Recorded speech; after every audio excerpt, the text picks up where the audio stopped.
Depuis la chute du régime de Saddam Hussein, attentats terroristes et prises d'otages se suivent et se ressemblent en Irak. Chaque jour, des dizaines de morts, civils et militaires, viennent alourdir le bilan de cette guerre impitoyable que se livrent soldats américains et insurgés. Derrière les attentats terroristes, les Américains ont collé un nom et un visage, celui de Abu Musab al-Zarqawi. Ces Zarqawi qui revendiquent l'attentat contre le siège de l'ONU à Bagdad en août 2003 et plus tard le massacre des populations chiites. Récemment, il a revendiqué l'enlèvement et l'assassinat d'un diplomate égyptien et de 2 diplomates algériens en poste en Irak. Peu de photos existent de Zarqawi. Celle-ci est la plus célèbre. Il était un inconnu jusqu'à ce que Colin Powell, l'ancien secrétaire d'État américain, soit le premier à le médiatiser. C'était lors de son fameux plaidoyer devant le Conseil de sécurité de l'ONU en faveur d'une guerre contre l'Irak. L'Irak aujourd'hui abrite un réseau terroriste dirigé par Abu Musab al-Zarqawi, le principal collaborateur d'Oussama Ben Laden et du réseau Al-Qaïda. Un mois avant le début de la guerre, les Américains présentent Zarqawi comme le trait d'union entre Saddam Hussein et Al-Qaïda. Depuis, le nom de cet islamiste jordanien a fait le tour de la planète.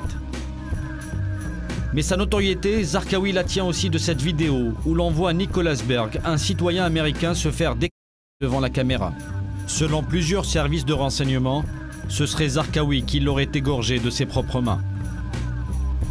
Aujourd'hui, sa tête est mise à prix. Les Américains promettent une récompense pour sa capture. Mais Zarqawi suscite encore beaucoup d'interrogations. Quel est son parcours? Avait-il réellement des liens avec Saddam Hussein et Oussama Ben Laden? Et surtout, est-il responsable de tous les attentats qui frappent l'Irak? C'est ce que nous avons essayé de comprendre. Direction Amman, capitale du royaume de Jordanie. Enclavée entre Israël, la Syrie et l'Irak, la Jordanie est située dans une zone où sévit le terrorisme depuis plusieurs années. Dans ce pays, la moitié de la population est d'origine palestinienne. Les Palestiniens victimes du conflit israélo-arabe s'entassent à la périphérie d'Amman, dans ces camps de réfugiés. La Jordanie, dirigée aujourd'hui par le roi Abdallah II, est considérée par l'Occident comme le régime le plus modéré de la région. L'islamisme représente néanmoins une vraie menace pour cet État de 5 millions d'habitants. Dans ce pays, Zarqawi est connu, notamment depuis son arrestation en 1994 pour activité terroriste. Mais le nom d'al-Zarqawi est un pseudonyme, un nom de guerre. Il fait référence à la ville de Zarqa. Nous le voyons sur cette photo de jeunesse posée sur les hauteurs de la ville où il a grandi. C'est là que nous allons. Zarqa est située dans la banlieue populaire d'Amman. Elle abrite l'un des plus grands camps de réfugiés palestiniens. Avec notre guide jordanien, nous voulons rencontrer ses proches, ses amis et ceux qui l'ont bien connu. Première étape, le propre frère de Zarqawi. Il habite dans cette maison. Il a toujours refusé de parler à la presse et on dit qu'il n'aime pas trop les Occidentaux. C'est la raison pour laquelle notre caméra cachée tourne aussi. Salam alaikum. Désolé pour le dérangement. Bienvenue à toi, mais celui-là est étranger. Celui-là, il est avec moi. Pourquoi tu me ramènes un étranger avec Je vais toi? t'expliquer. Pourquoi tu filmes la maison? Tu veux en faire une cible pour qu'elle soit bombardée par les Américains? Non, je veux juste faire une interview avec toi. J'ai juré de ne pas rencontrer de journaliste. Et puis, tout a été dit sur mon frère Abu Musab. Oui, Abu Musab, c'est mon frère. Tout est clair, il n'y a rien de caché. Il n'y a rien de caché, tu comprends? Mais c'est quoi la vérité? La vérité apparaîtra un jour.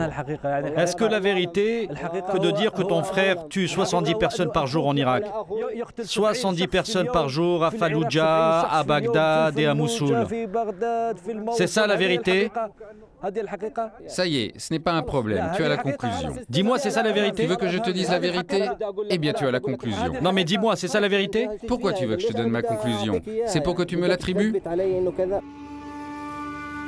Cette réponse ironique lui permet de couper court à l'entretien. Mais à aucun moment, il ne condamnera les activités de son frère. Dans ce quartier, peu de gens acceptent de parler de Zarqawi devant les caméras de télévision. Nous essayons donc d'aller voir l'un de ses amis d'enfance. Cet épicier l'a fréquenté durant l'adolescence. Celle-là, tu l'éteins. Ici, nous devons éteindre la caméra parce que le sujet est tabou. Nous tournons donc en caméra cachée. Sans caméra, je répondrai à tout ce que tu voudras. Mais devant la caméra, tu oublies. Avant, ce gars était un voyou. Tu sais ce que ça veut dire, un voyou? Oui, il était en dehors du droit chemin. Il était totalement hors la loi. Ensuite, Dieu l'a guidé vers le droit chemin et il est devenu sage et religieux et ne fréquentait plus personne. Quand il est devenu religieux, il ne voyait plus personne. Il allait à la prière et revenait à la maison, et de la maison, il allait à la prière. Personne ne pouvait blasphémer en sa présence. Quand il entendait quelqu'un blasphémer, il le massacrait. Comment ça, il le massacrait? Eh bien, il le frappait. Il était très religieux. Tu m'as compris. Nous demandons à l'épicier de nous mettre en contact avec d'autres personnes qui ont bien connu Zarqawi.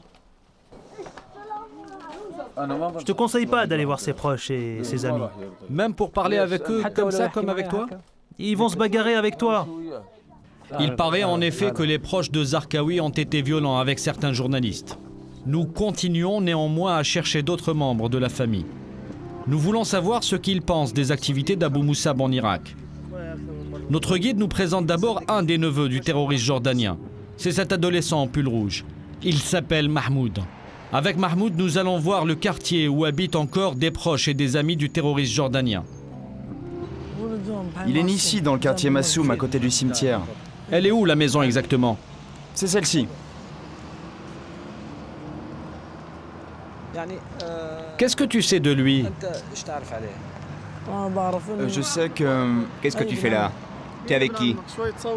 Je suis avec mon cousin. Il est où ton cousin? Arrête de filmer, toi. Ne me filme pas, je te dis. S'il te plaît, arrête. Tu es avec qui? Il est où ton cousin? Ton père, il est au courant? J'ai 2 mots à leur dire et ils vont partir. Ne t'en mêle pas.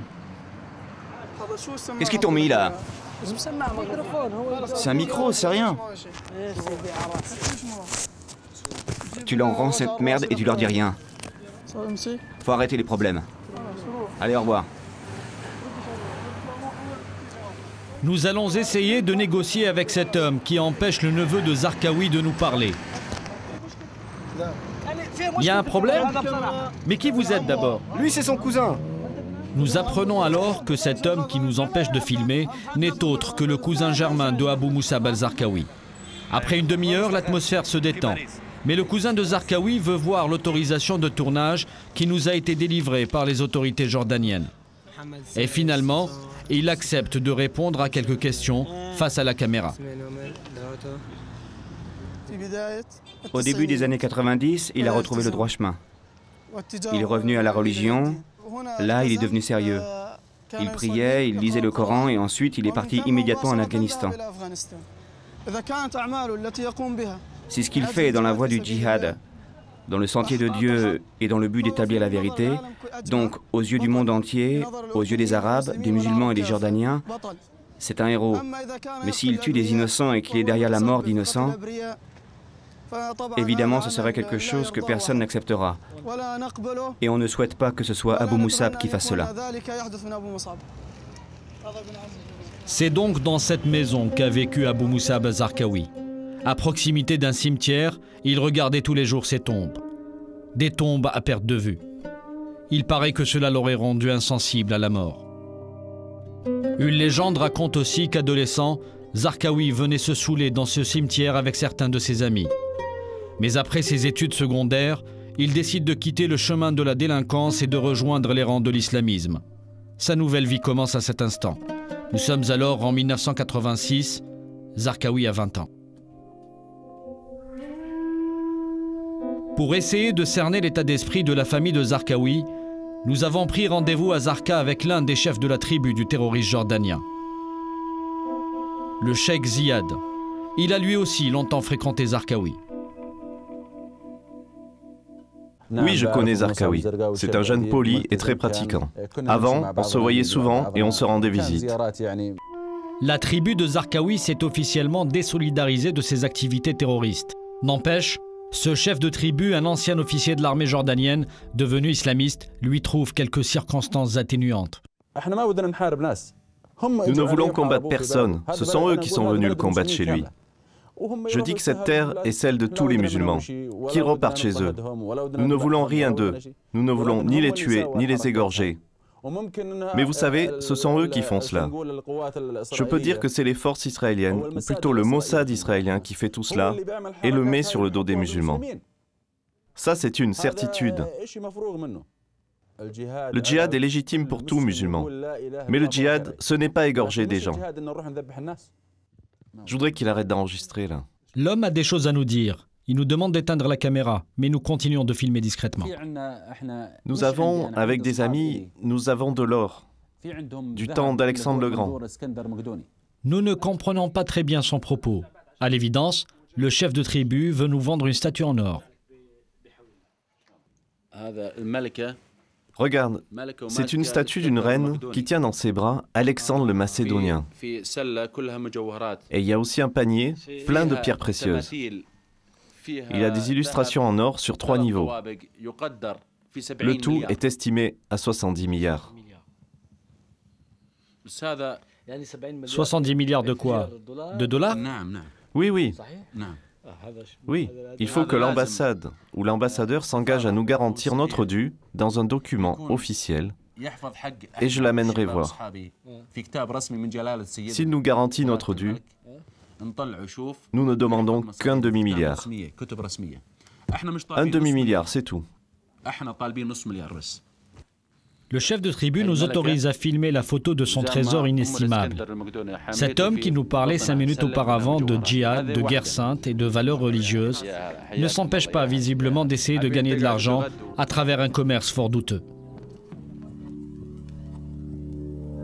Durant les années 80, une légion arabe s'est constituée en Afghanistan pour prendre part au djihad contre les soviétiques.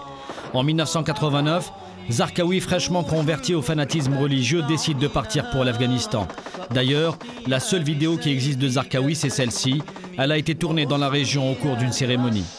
Mais quand l'islamiste jordanien arrive, la guerre est déjà terminée et il n'aura pas l'occasion de prendre part au combat. Un épisode qui l'a fortement frustré. Zarqawi restera entre le Pakistan et l'Afghanistan jusqu'en 1993 et reviendra ensuite en Jordanie. De retour dans son pays, il retrouve certains vétérans de l'Afghanistan. Le groupe qui pense alors perpétuer le djihad fréquente cette mosquée de Zarqa, la mosquée Hussein ibn Abbas. Nous allons voir l'actuel imam. C'est l'homme au kéfier rouge. Ne filme pas. Attends une minute. Ici, on n'aime pas trop la caméra. Mais après quelques minutes, l'imam accepte d'être filmé. Il veut d'abord évoquer la situation en Irak et en Palestine. En Irak, ce sont les innocents et les pauvres qui meurent. Il est possible que les ennemis de l'islam tirent les ficelles. Qui sont les ennemis de l'islam? Ceux dont Dieu nous a parlé dans le Coran. Les Juifs et les croisés ne seront jamais satisfaits de toi si tu ne suis pas leur tradition. Je pense néanmoins qu'il n'y a rien qui s'oppose au fait que les musulmans fassent la paix avec Israël. Le prophète lui-même avait fait la paix avec les Juifs à Médine. Sur quelle base dis-tu cela? Comment? Sur quelle base tu parles de paix? Sur la base qu'en Palestine... Sur la base que... Tu oublies que Jérusalem est occupée, que la Palestine est colonisée, que les gens sont tués et leur honneur est bafoué. Sur quelle base tu veux faire la paix? Il n'y a pas de paix possible.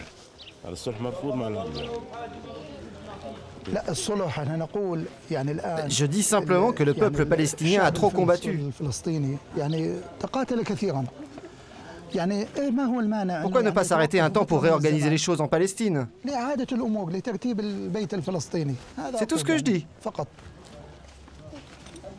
Vous n'êtes pas d'accord avec cela? Tant qu'il y aura une terre musulmane qui est occupée, la paix n'est pas possible avec les Juifs. Cela n'est pas permis. Vous êtes palestinien? Oui.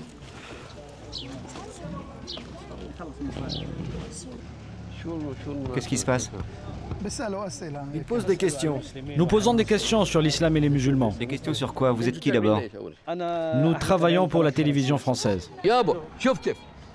Écoute, si tu es un homme, toi et la chaîne de télévision qui t'envoie diffuse mes paroles à la France. Laisse le monde écouter ce que j'ai à dire. Qui a fabriqué Abu Musab al-Zarqawi? C'est l'Occident. Maintenant qu'il combat l'Amérique, il est devenu un terroriste? Hein? Ensuite, sache qu'il y a une seule solution pour le bien-être du monde. Il y a une règle à appliquer pour que le monde vive en paix dans sa globalité. Il y a une seule chose à faire. Tuer tous les juifs sur la face de la terre et le monde entier ira mieux. Il n'y aura plus de mal dans le monde. C'est l'histoire qui prouve cela. Nous sommes sidérés par la violence des propos tenus par cet homme. Mais très vite, nous apprenons qu'il a été l'un des imams de la mosquée fréquentée par Zarqawi. On comprend mieux comment, devant de tels discours, des jeunes sont endoctrinés et dirigés vers le terrorisme. Officiellement, les autorités jordaniennes ne tolèrent pas ce genre de discours, mais elles sont souvent dépassées par l'influence des milieux islamistes sur la rue. En Jordanie, la population est conservatrice, mais elle reste tout de même modérée. Lorsqu'en 1994, le roi Hussein de Jordanie signe les accords de paix avec Israël, Zarqawi se radicalise davantage. Il constitue un groupe terroriste et songe même à perpétrer des attentats dans son propre pays. Mais en 1994, il est arrêté en possession d'armes et d'explosifs. Le groupe terroriste est démantelé. Zarqawi est alors condamné par ce tribunal militaire à 15 ans de réclusion criminelle. Le terroriste jordanien est incarcéré dans cette prison de Zarqa près d'Amman. Il sera ensuite transféré à la prison de Souaka, une prison de haute sécurité située en plein désert jordanien. C'est ici que sont incarcérés tous les terroristes. Et justement, nous avons rendez-vous avec l'un de ces terroristes. Il était en prison en même temps que Zarqawi. Nous voulons savoir comment Abu Musab est devenu un leader respecté dans les milieux islamistes. Cet ancien co-détenu le connaît bien, il s'appelle Youssouf Abou Rababa et il est professeur à l'université d'Amman. Moi, j'étais chef de mon groupe.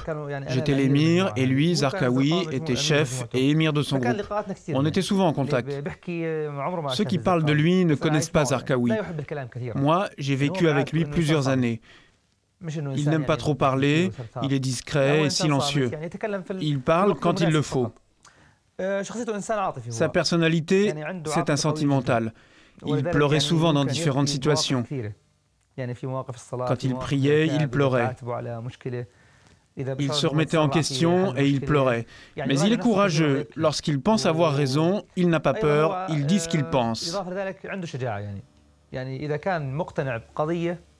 Il ne recule pas quand il pense que son vis-à-vis a tort. Il est généreux, c'est-à-dire qu'il est prêt à tout dépenser pour ses amis. Il est fidèle à ses amis et il est prêt à se sacrifier pour eux. Abou Rababa avait été incarcéré à l'époque pour avoir tenté une opération terroriste contre des intérêts israéliens. Mais depuis, malgré les années et la prison, son envie de s'attaquer aux Juifs n'a pas disparu. Et aujourd'hui, vous pourriez refaire la même chose? J'y pense souvent. Quand je regarde les informations à la télévision, l'injustice et la colonisation que subissent les musulmans, je ne cache pas que l'idée me traverse l'esprit. Mais je me dis qu'il faut faire quelque chose d'important. C'est pour cela que nous avons besoin d'un groupe de gens qui croient à la même chose. Il reste encore des gens convaincus. Mais ce n'est pas pour libérer le monde arabe ou une région, mais pour libérer le monde entier. Cet homme qui veut libérer le monde entier est docteur en littérature arabe. Il ne cache pas son penchant pour le terrorisme, mais depuis sa sortie de prison, il n'a jamais été inquiété par les autorités jordaniennes.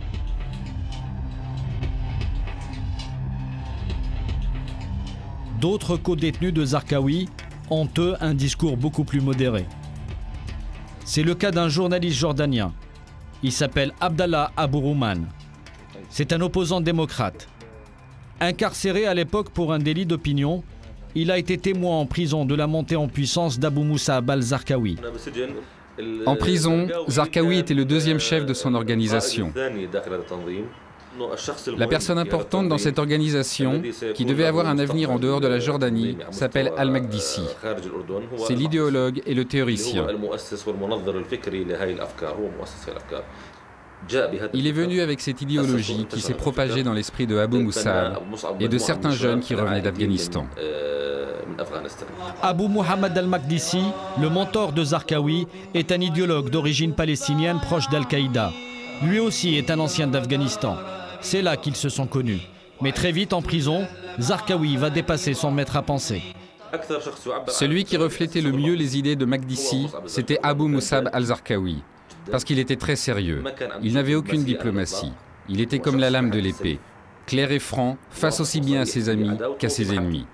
Il était courageux, contrairement à Al-Makdisi, qui n'avait aucun courage. Le problème principal dans cette organisation, c'est que personne ne pouvait émettre de fatwa. Seul Al-Makdisi avait la capacité et les connaissances pour le faire. Ils n'ont pas pu l'isoler au départ, mais la solution qu'ils ont trouvée, c'est de séparer le rôle du chef avec celui de l'idéologue. Abou Musab a été alors élu émir du groupe et Al-Makdisi est devenu idéologue uniquement. Ensuite, Makdisi a été chassé de la cellule du groupe et il a changé de cellule pour rejoindre celle d'un autre groupe islamiste qui l'a accueilli.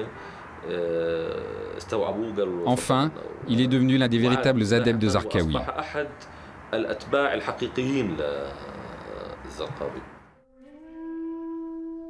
C'est ainsi que dès 1996, Zarqawi devient le chef incontesté d'un groupe terroriste qui ne cessera désormais de faire parler de lui. Le charisme du terroriste jordanien a marqué les esprits de tous ceux qui l'ont côtoyé. C'est le cas du docteur Bassil, le médecin de la prison.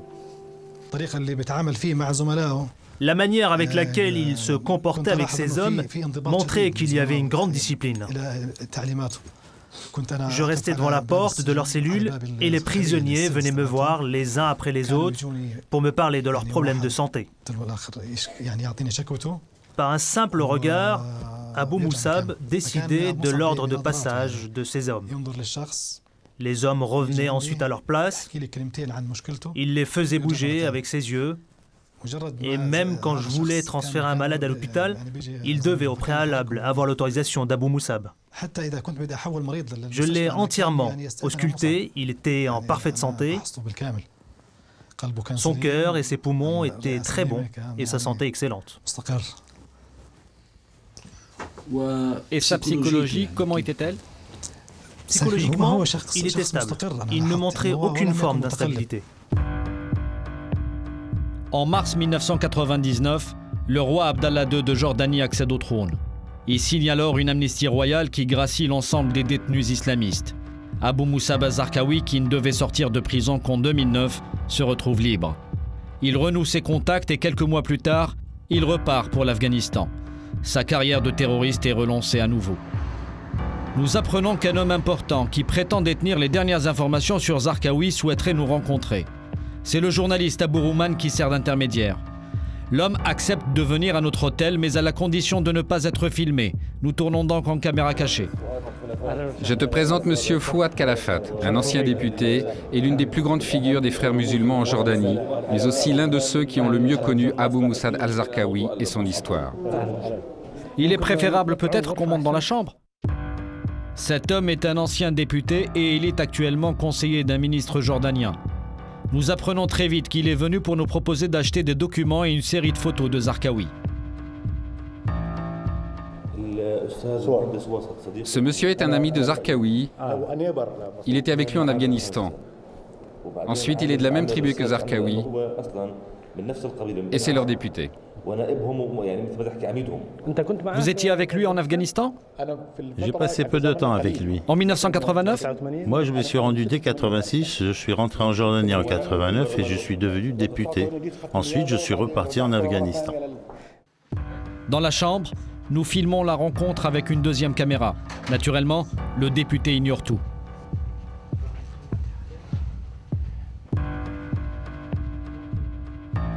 Combien de photos avez-vous? 26. Notre député commence à nous montrer des photos de jeunesse de Zarqawi. Là, il commençait à s'entraîner. Ça, c'est Abou Moussab.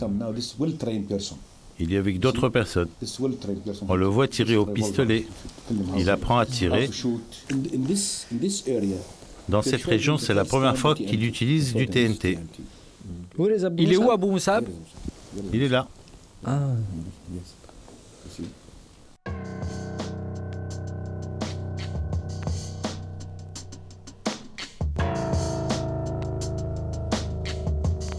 Outre les photos, notre député a d'autres choses à nous proposer.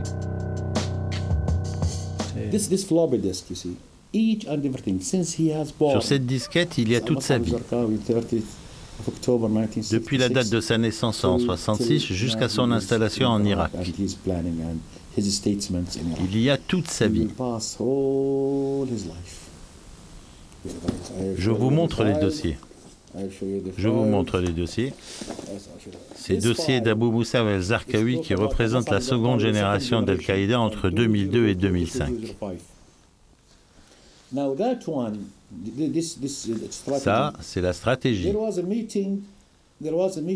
1999, il y a eu une réunion entre Abou Moussa et Oussama Ben Laden. Lors de cette rencontre, Zarqawi a refusé de suivre Oussama Ben Laden. 6 mois plus tard, après avoir rencontré Oussama Ben Laden et les autres, Abou Moussa a rencontré un Égyptien qui s'appelle Mohamed Mekkawi. J'ai assisté à l'une de ces rencontres. Mekkawi, c'est Saïf el-Adel? Oui, c'est Saïf el-Adel. Mekkawi, c'est Saïf el-Adel. Il a fait cette connexion avec lui. Saïf el-Adel n'est autre que le chef des opérations militaires d'Al-Qaïda. C'est lui qui a été en 2000 l'intermédiaire entre Zarqawi et Ben Laden.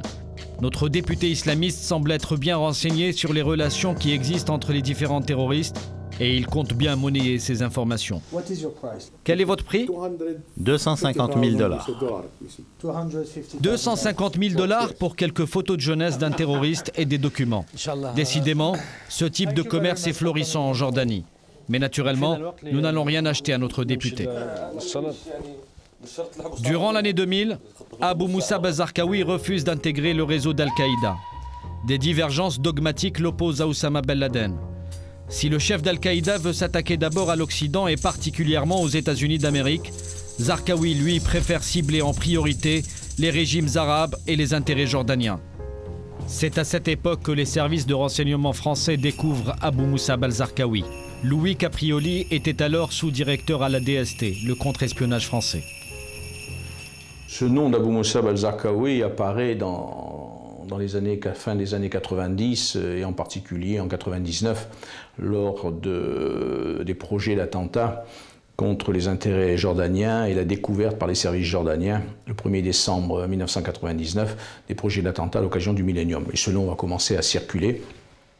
Et c'est vrai que ce n'est pas un nom qui est directement impliqué sur la scène européenne, mais plutôt sur la scène moyenne-orientale.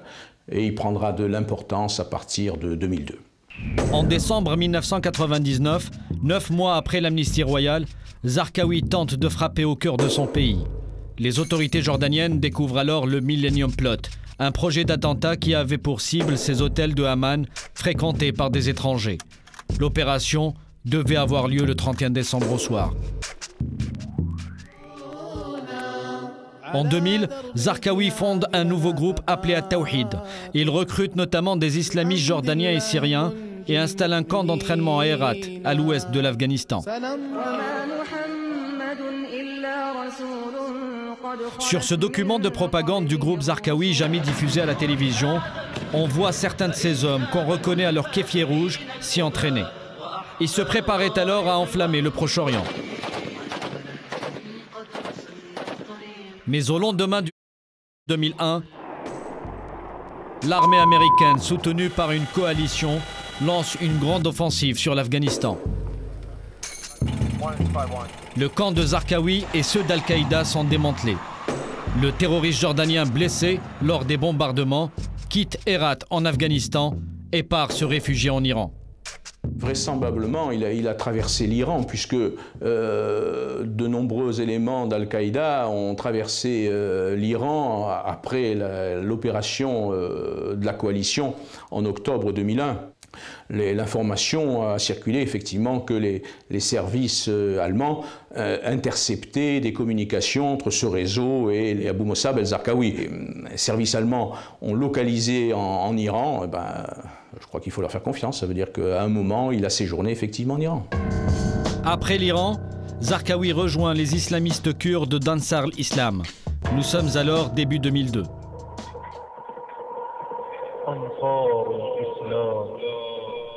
6 mois plus tard, il s'est installé en Syrie. C'est ce qu'on découvre dans ses aveux signés par des hommes de Zarqawi arrêtés par la police jordanienne. Dans cette région du monde, les frontières sont poreuses et plusieurs passeurs proposent leurs services.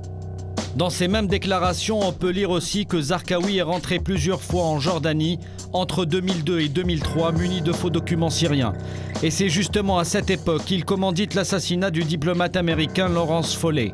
Ce diplomate sera tué chez lui à Amman par des lieutenants du terroriste jordanien. Après cette action terroriste, Zarqawi s'établit quelque temps encore en Syrie. Et ce n'est qu'en 2003, après la chute de Saddam Hussein, qu'il quitte Damas pour se rendre en Irak.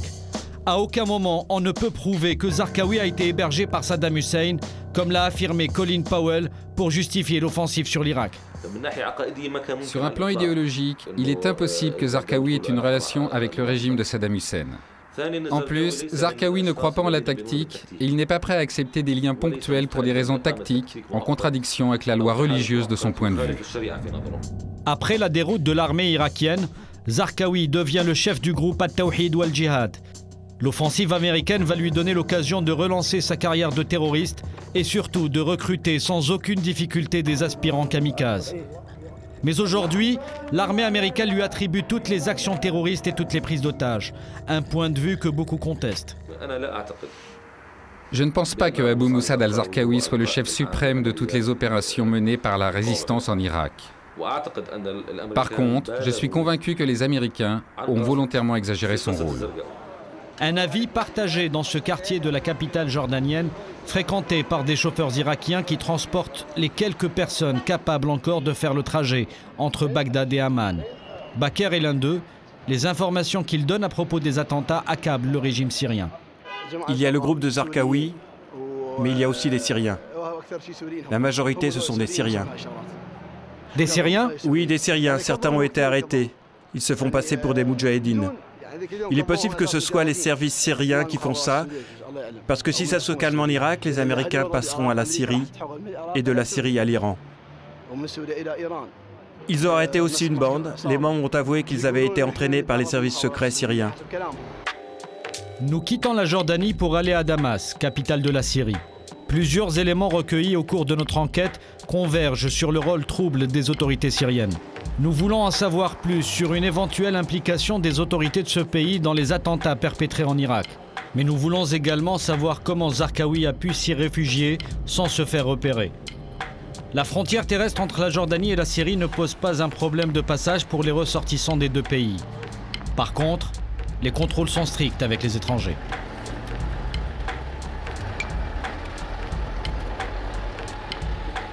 La Syrie, 18 millions d'habitants, pays dirigé depuis plusieurs années par une seule famille, les Al-Assad, et un seul parti politique, le Baas.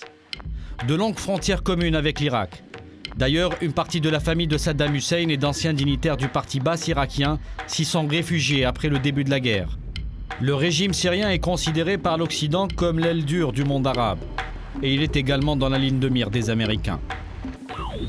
Récemment, la télévision irakienne a montré plusieurs terroristes qui ont avoué soit appartenir au service secret syrien, soit avoir été entraînés par eux. Nous allons essayer de vérifier ces informations.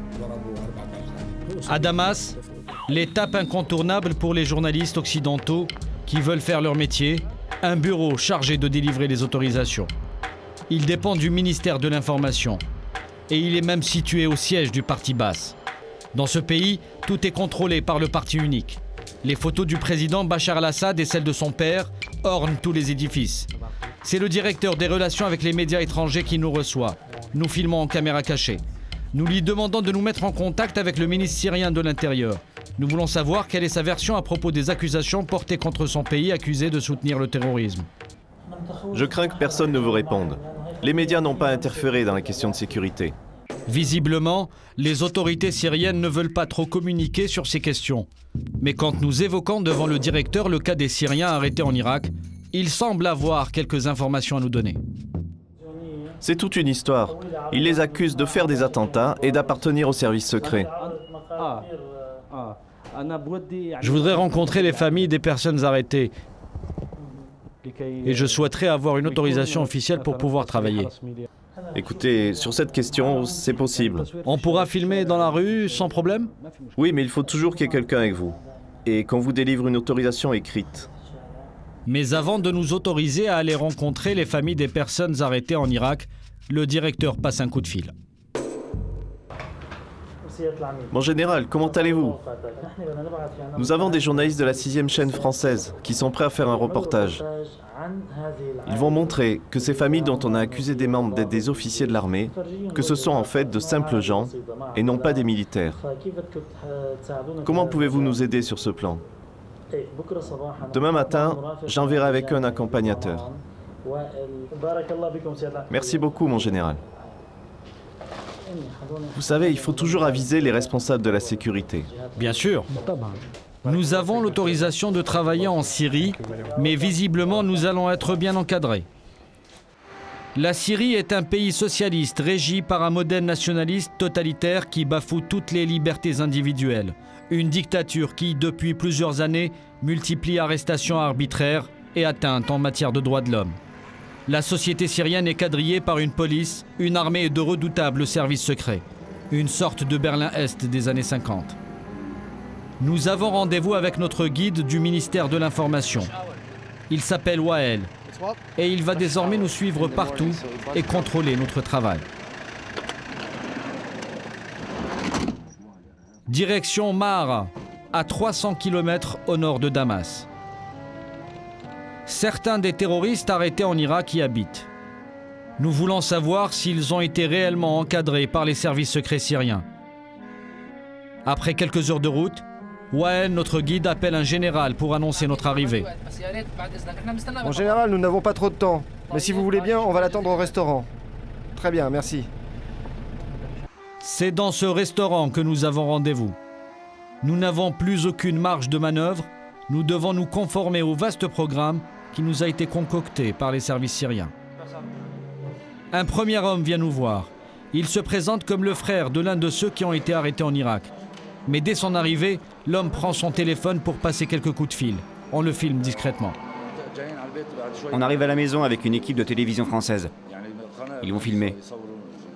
Je vais appeler Mustapha. Salut Mustapha.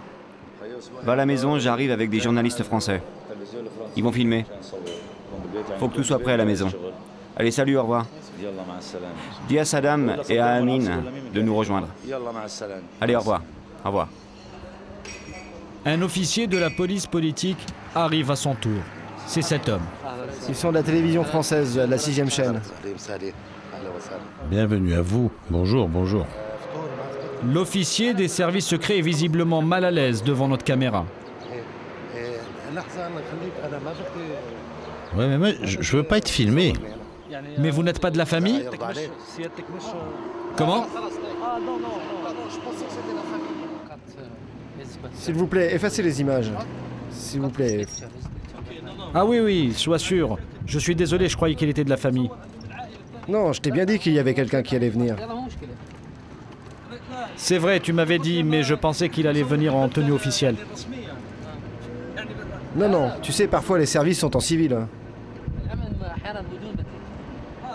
La police politique n'est pas en tenue officielle, il travaille en civil. Oui, nous le savions. Et maintenant que l'incident est clos, la visite peut commencer. C'est l'homme au scooter qui ouvre le cortège. Tout est prêt pour nous convaincre de l'innocence des Syriens arrêtés en Irak. Il a été exempté du service militaire en raison de son état de santé. Et malgré cela, il s'est présenté à la télévision irakienne comme un lieutenant dans les services secrets syriens. Tout ça n'est pas vrai. Pour montrer leur bonne foi, ces hommes nous montrent des documents. Quel mois il est parti en Irak? Le 15 février. Le 15 février. Mais fait curieux, tous les documents exhibés sont datés du 28 février 2005. En clair, ces fausses attestations ont été établies après l'arrestation des Syriens en Irak. On veut nous présenter le reste de la famille et passer quelques messages de propagande. En faisant cela, ils veulent compromettre notre président et l'accuser de terrorisme. Mais ce sont des mensonges. N'importe qui peut voir que ce sont des mensonges. C'est de la manipulation et de la propagande. Tout le monde jure que le jeune arrêté en Irak est innocent. Nous serions tentés de croire les membres de cette famille. Mais au moment de partir, la grand-mère, qui semble totalement dépassée par la situation, commet une grosse bourde. Quand il y a eu la guerre en Irak, tous nos jeunes voulaient aller combattre là-bas. Ils ont dit, c'est pas normal de les laisser mourir comme ça. Que Dieu les aide. C'était la première étape. La visite continue. La voiture marron de l'officier des services secrets nous escorte à travers la ville. Et certains de nos accompagnateurs nous ont devancés. On nous emmène voir la famille d'un autre Syrien détenu actuellement en Irak. Mais avant de parler, un homme derrière nous souffle à l'épouse ce qu'elle doit répondre.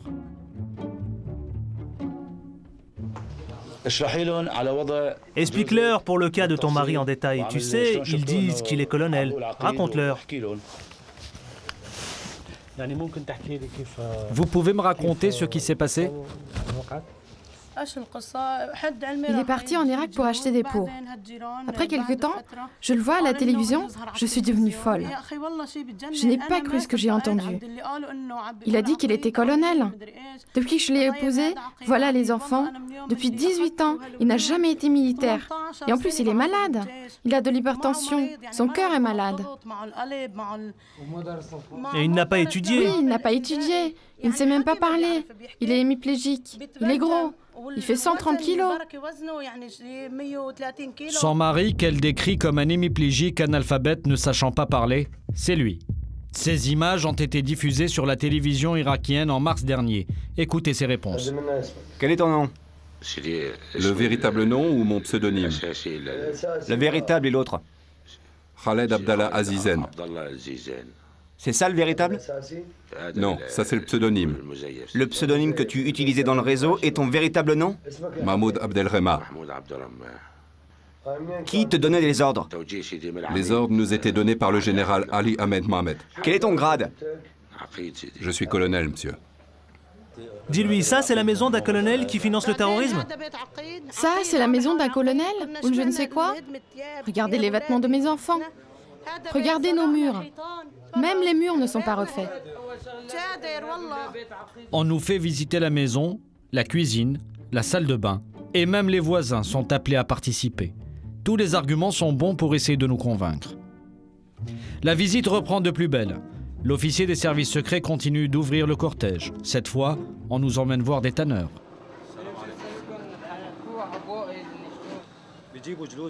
Ils partaient en Irak depuis 5 ou 6 ans pour acheter des pots. Je les connais, je travaillais avec eux. L'homme arrêté en Irak a une version un peu plus nuancée sur l'intérêt qu'il porte à la tannerie. Quand tu venais en Irak, c'était avec quel statut? Je venais en qualité d'acheteur de pots. Désormais, c'est toute la ville qui nous accompagne. Après les familles et les tanneurs, nos accompagnateurs nous proposent d'aller voir un médecin. Ils veulent nous prouver que leurs hommes, arrêtés en Irak, sont très malades. À les croire, ce médecin soignerait l'un d'eux.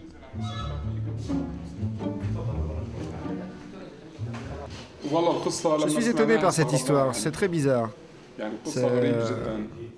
Vous avez son dossier médical? Oui, j'avais son dossier depuis 10 ans, mais comme je n'ai pas d'ordinateur, je ne sais plus où le trouver. Mais vous n'avez pas de pièces qu'on pourrait photocopier? Je vous jure, je lui ai fait un certificat médical. Comment un médecin qui prétend suivre un patient depuis 10 ans n'a pas de dossier médical? Le seul certificat que nous avons récupéré auprès de la famille est daté d'après l'arrestation des Syriens en Irak. À la fin de l'entretien, L'officier des services secrets se saisit du téléphone. Nous le filmons discrètement. Écoutez la conversation qui va suivre. Oui, monsieur, à vos ordres. Tenez, docteur, je vous passe le général. Bonjour, comment ça va, cher ami? Ça fait longtemps. Comment vas-tu? T'en fais pas. Tout va bien, t'en fais pas, bien sûr. C'est avec plaisir. Tu as du temps ces temps-ci? Il faudrait qu'on prenne un café ensemble. Mais t'en fais pas. Allez, salut. Hein. À l'évidence, un général des services secrets syriens donne ses instructions. Il nous suit à distance et contrôle nos faits et gestes depuis notre arrivée dans cette ville. L'officier qui nous accompagne nous emmène voir un autre médecin. Selon lui, il connaît très bien l'état de santé de l'homme apparu sur la télévision irakienne. Cette propagande sert à ternir l'image de la Syrie. Mais cet homme est malade, il ne peut ni marcher ni rien faire. Avez-vous son dossier médical? Son dossier médical? Tous les patients que je connais, je ne leur fais pas de dossier médical. Lui non plus n'a pas le dossier médical d'un patient qu'il prétend pourtant suivre depuis 2 ans. La mascarade continue. Dans le cabinet médical, un autre homme vient nous voir. Il a lui aussi des choses à dire. Je suis le vendeur de légumes. Légumes! Il achetait chez moi. Regarde les dettes qu'il a contractées depuis 2 ans. Emmène-les au magasin et tu leur expliques, c'est mieux. On nous demande de suivre le vendeur de légumes. Devant son étal, la mise en scène sera meilleure et le discours toujours bien rodé. Mais tout cela, c'est de la propagande contre la Syrie et contre notre président. Mais on ne le laissera pas tomber. Ni lui, ni les autres. Et ils les ont torturés pour qu'ils disent que ce sont des terroristes. Qui est terroriste? C'est l'Amérique qui est terroriste. C'est Bush le terroriste. Et Sharon est terroriste. Tous ceux qui collaborent avec Israël et l'Amérique sont des terroristes. À l'évidence, les services secrets syriens ont voulu nous manipuler. Discours caricaturaux et grossière mise en scène, nous sommes en plein théâtre. Mahmoud Remah, l'homme qui avoue devant la télévision irakienne, semble lui bien connaître son sujet. Les ordres et l'entraînement que nous avons suivis nous ont dicté qu'il fallait venir en Irak pour unir les deux peuples. Ensuite, il fallait attaquer les Américains et provoquer le maximum de désordre et de terreur. L'objectif consistait à empêcher les Américains de songer à envahir la Syrie. Nous avons contacté des Irakiens et nous avons ramené aussi des Syriens. Et ensemble, nous avons travaillé dans ce sens. Cet homme, présenté comme un colonel des services secrets, avoue que ses supérieurs commanditent des actions terroristes en Irak. Mais il fait d'autres révélations surprenantes sur les liens qui existeraient entre la Syrie et les réseaux islamistes. Au Pakistan, l'entraînement et les stages n'étaient pas dirigés par des Syriens. Mais les commanditaires étaient syriens. Tu veux dire que le commandement était syrien? Oui, la Syrie était au courant. Je sais que des Irakiens se sont entraînés là-bas. Sur le compte de la Syrie toujours? Oui. Et selon mes informations, là-bas, ils se sont entraînés, ils ont rejoint les hommes de Ben Laden. Ceux-là sont des preneurs d'otages et des égorgeurs, et tout le reste. La situation est fort complexe en Irak. Il est évident qu'outre une résistance irakienne composée d'éléments de l'ancien régime, il y aurait des officiers de renseignement syriens qui commanditent une partie des attentats. Sans oublier, naturellement, les terroristes islamistes emmenés par Zarqawi. Il est évident que le terroriste jordanien n'est pas derrière tous les attentats, mais c'est celui qui gère le mieux son image.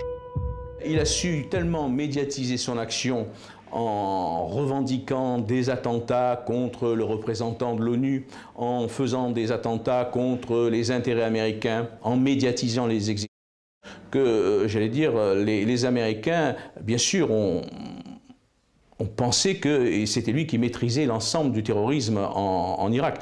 Il faut penser qu'il y a de toute façon des nationalistes irakiens, des gens issus du bas qui sont impliqués dans ces opérations, qui font des dégâts considérables. Retour en Jordanie. Nous retrouvons Abdullah Abourouman, le journaliste, ancien co-détenu de Zarqawi. Il nous a pris rendez-vous avec un homme qui a lui aussi fréquenté Abou Moussab. Cet homme s'appelle Hassan Abou Ania. Hassan a l'apparence d'un modéré, mais il est pourtant très proche des courants intégristes. C'est à ce titre qu'il connaît Zarqawi et certains de ses hommes. Abou Moussab est un véritable opérationnel. Un opérationnel à l'intérieur de l'Irak. Il a été le premier à se rendre en Irak, dès l'effondrement du régime de Saddam Hussein. Il s'est rendu à Bagdad et il a commencé à opérer. Mais contrairement à Oussama Ben Laden, Abou Moussab al-Zarqawi n'a pas choisi de montrer son visage à la télévision lors de ses messages de propagande. C'est ce qui lui a certainement permis de rester à ce jour insaisissable. Abou Moussab al-Zarqawi est très prudent au niveau de sa sécurité. Hormis quelques proches, personne ne peut le voir. Même dans leurs revendications, Abou Moussab al-Zarqawi et ses hommes restent invisibles. Lors de l'horrible assassinat de l'Américain Nicholas Berg, personne ne savait si Zarqawi était bien celui qui avait procédé à la Lors de la décapitation de l'Américain. Berg? Oui, Nicolas Berg. Lorsque vous voyez les hommes encagoulés, avez-vous reconnu l'allure de ces gens?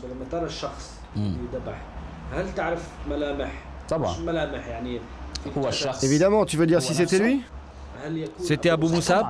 Bien sûr, c'était Abou Moussab. Et de plus, à sa gauche, il y avait Abou Anas Hachami, le responsable idéologique du groupe Ataouid Awad Jihad. Et à cette occasion, sache que cette dénomination a été choisie par Abou Anas Hachami. Vous avez reconnu sa voix? Évidemment. La voix d'Abou Moussab? Oui. Vous êtes certain? Je suis certain. À 100%?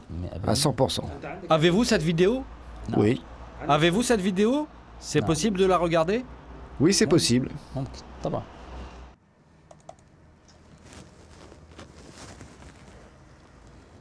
Ça, c'est la vidéo diffusée par le groupe à la suite de la mort de Abou Anas al-Hachami, le responsable idéologique du groupe Ataouid Awad Jihad.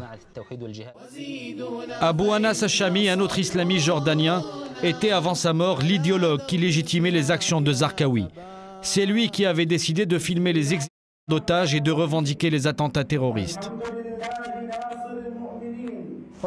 Regarde là, l'image est claire. Ça, c'est Abou Anas al-Hachami. C'est sa taille et son allure. Et celui-là, c'est Abou Moussab al-Zarqawi. Il est clair que c'est Abou Anas. Je le connais très bien et c'est mon ami depuis très longtemps. Et Abou Moussab, je l'ai rencontré plusieurs fois. Il n'y a pas de doute que c'est celui-là. Pour Hassan, il ne fait aucun doute. C'est bien Abou Moussab al-Zarqawi qui a décapité de ses propres mains l'Américain Nicholas Berg. Contrairement à Oussama Ben Laden, Zarqawi exécute lui-même ses victimes, ce qui lui confère une grande popularité auprès des terroristes. La plupart des gens estiment que Abou Moussab al-Zarqawi est aujourd'hui plus digne que Ben Laden pour diriger Al-Qaïda. C'est l'avis de la plupart des moudjahidines. Avant, les moudjahidines évitaient de dire du bien d'Abou Moussab al-Zarqawi. Maintenant, les choses ont changé. Abou Moussab al-Zarqawi dirige le combat des salafistes djihadistes dans le monde. Ben Laden occupe désormais une place symbolique, sans plus ni moins. Zarqawi continue son entreprise meurtrière. En 2004, le terroriste jordanien finit par faire allégeance à Oussama Ben Laden. Il est devenu le chef incontesté d'Al-Qaïda en Irak.